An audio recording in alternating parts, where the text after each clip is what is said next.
So Parker, as usual, I'm kind of like contemplating my impending doom and the impending doom in the universe and all that jazz because, let's face it, it's gonna happen at some point.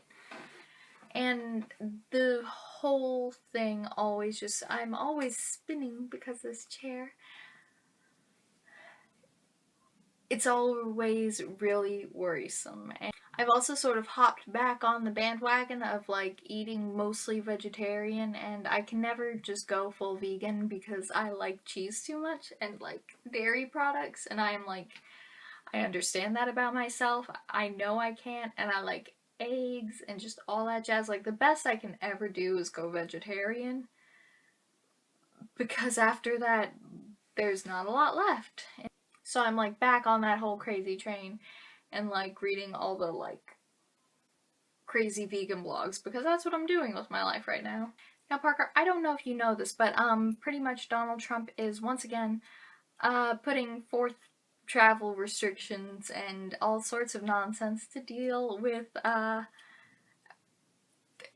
immigration issue. Now, let's face it, I don't view it as an immigration issue. I am incredibly left-wing. I know that about myself. I have accepted this about myself. It's just a fact.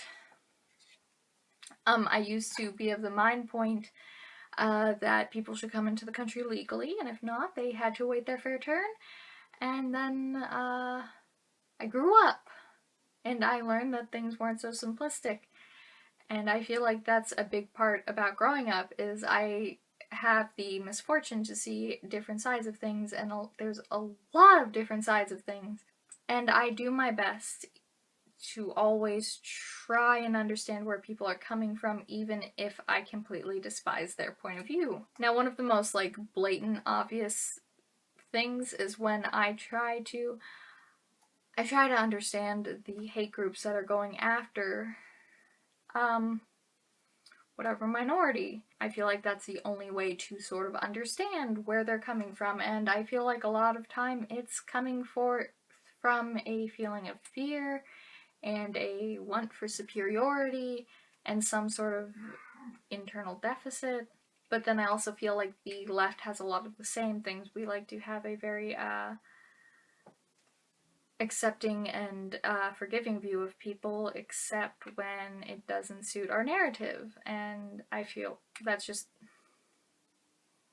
you know, true of all people. It's one of those things where I know people get demonized a lot for saying, I can understand where you're coming from, but that's like one of my things is I like to try and understand where people are coming from because they have to have some sort of reason for doing what they're doing or saying what they're saying or feeling what they're feeling, even if that reason is just like crazy fear or something. And so this leads me to have, I feel, a morbid fascination with a lot of things. That's part of definitely why I have such like a weird fascination with like serial killers and the occult and all that nonsense, because I want to understand, and I feel like this is a major deficit on my part because not everything is quite that deep. A lot of times people don't really have a reason for doing what they do, they just do it, and or, you know, there isn't a reason for a lot of things that happen that are, you know, the result of a bunch of people's reasons. And it's just impossible to know why something is going on or why someone is the way they are completely, and that's something I don't like to accept. So this was your minor couple of minutes of introspection with me, and well, that's all I got for today. I'm trying to branch out more out of my comfort zone as a result of a very good video by Martina from Eat Your Kimchi, which I'll link down. That's all I've got today. DFTBA, stay super. Bye.